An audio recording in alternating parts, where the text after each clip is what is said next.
Welcome to the GatherVerse Summit. I'm Dr. James Hudson from Lindenwood University, and I'll be sharing with you some of our research that we've been doing in the College of Arts and Humanities, and especially looking at how we can augment humanity. Instead of thinking about AI replacing us, how can AI empower us to be even more human? Now, we've seen these statistics and fears, that being, will I be displaced? Will AI take my job? And the answer is actually deceptively wrong. We're framing the question wrong. Yes, there are quite a bit of positions that are going to be displaced and we will need to upskill.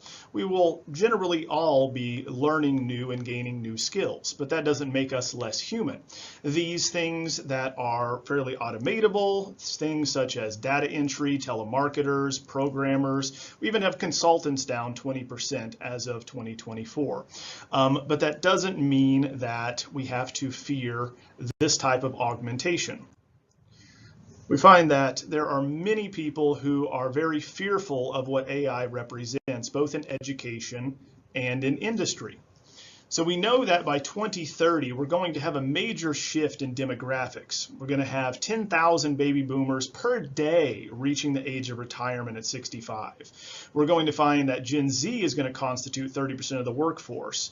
But the latest statistics show that 59% of those of us in the workforce today will require retraining and upskilling by 2030, which of course is a scary thought for many. But again, that's not what makes us human. Now, the latest report from the World Economic Forum from 2025 and the future of jobs clearly shows that we will have 170 new jobs created, but 92 million displaced. So we're going to have 78 million jobs created, or 7% growth in industry by 2030. So there's going to be more jobs, not less. We know there are the fastest growing areas that have to do with AI and data science. Those that are most at risk are those that can be automated. But importantly, we're talking about AI augmenting most work, not replacing it. So we find that the automation of human tasks that are repetitive certainly will rise to 33% by 2030. But human AI collaboration is going to be the key to success, and that's not making us less human. Now, Gen Alpha is what we're going to be looking at next, or Gen AI, or the generative generation, as I like to call them, because they are going to be growing up as my children in a world where generative, the creation of content, and if you can think it, you can make it, is a reality from when they were children. And they're going to be going out into the workforce by 2030. We find that this generation is not hampered by previous conceptions of what can and can't be done. As a matter of fact, they are possibly and importantly one of the most kind of optimistic of the generations as of late. But what we need to take into account here is that Gen Alpha will have, on average, a 100-year work life.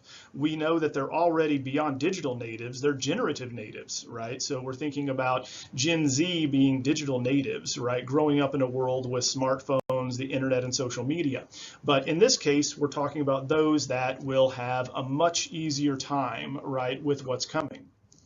Now, what is happening and why it feels so disruptive is the fact that we're moving very fast. We're not given a chance to catch up, and so it's very disorienting. Now, especially disheartening that many people find is the most recent models as of December 2024 outperform PhD level individuals with Google. We find that this is, of course, going to really scare those with domain expertise. But my point is, what is the point? So what if they're smarter than us? We've always had robots that were performing beyond human level. What's important is what we do with them, right? Because the faster we get past this phase and have a growth mindset, the better off we will be. So trying to compete with AI and computational tasks, per Sam Altman, is like trying to outrun a calculator in arithmetic. It doesn't make sense, and that's also not what makes us human. We need to develop complementary skills, creative problem solving, adaptability, lifelong learning. And this is how we can keep our identity small. Instead of focusing solely on what your job is and identifying as such, you need to move beyond that. That's not what makes us human. So we know that AI is at work now, not displacing, but augmenting. That being, we find that as the latest reports show us, AI literacy is essential, but it's automating what we do instead of replacing what we do. Therefore, whether you're a centaur or a cyborg, you should think about your future in a new way of future-proofing yourself, because everyone agrees on what future skills will be. They are those things that make us quintessentially human: analytical thinking, communication, empathy, problem solving, these power skills. So for more, you can reach out to me directly or connect with me on LinkedIn. I'm happy to share all of our research, and have a great gathering.